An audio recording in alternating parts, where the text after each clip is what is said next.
আসসালামু আলাইকুম কলিজার ভাই বোনেরা, সবাই কেমন আছেন? আজকে আমি ভালো নেই, আমি একটু অসুস্থ, না অনেকটাই অসুস্থ সকাল থেকে। তারপরেও আমাদের জীবনের কোনো শান্তি নেই, প্রবাসী যাকে বলে। ঠিক আছে, প্রবাসী তো আমরা, আমাদের শান্তি বলতে কিচ্ছু নাই, কাজ করতেই হবে, রানিংয়ে থাকতেই হবে, এটাই বাস্তব।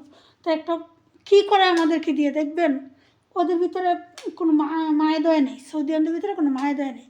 দেখেন একটা জিনিস, দেখেন কাপড়, আর একটু কাছে নিয়ে যদি দেখাই, খাটের উপরে কাপড়, ঠিক আছে, দুইটা খাট, ওই খাটের উপরে কাপড়, দেখেন নিচে কাপড়, তারপরে যে নিচে তুলে কাপড়, এই যে আরেকটা খাটের উপরে কাপড়, মানে এটা দুইটা কাপড়, দুইটা খাটের উপরেই কাপড়।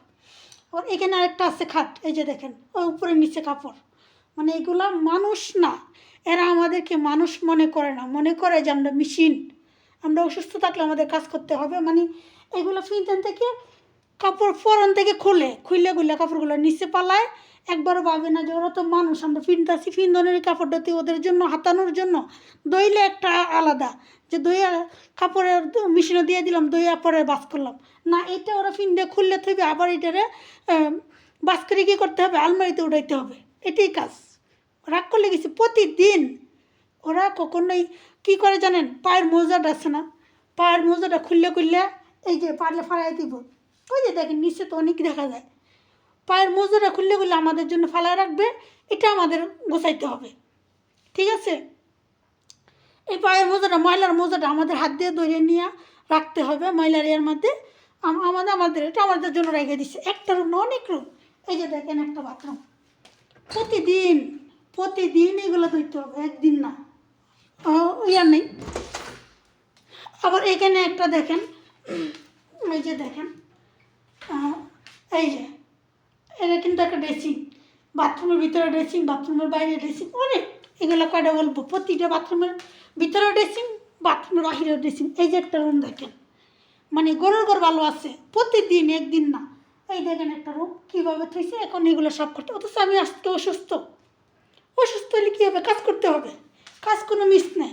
ঠিক আছে, এই যে দেখেন এই যে একটা জিনিস দেখাই, এই যে অলরেডি এক চাল্লা কাপড়, এখানে এক জুড়ি কাপড় আনছি, এরকম আমার রুমে আরও 2-3 জুড়ি আছে, ওইগুলো গিয়ে এখন আবার বাস করে এনে রাখতে হবে। ঠিক আছে, এই হলো প্রবাসীদের জীবন।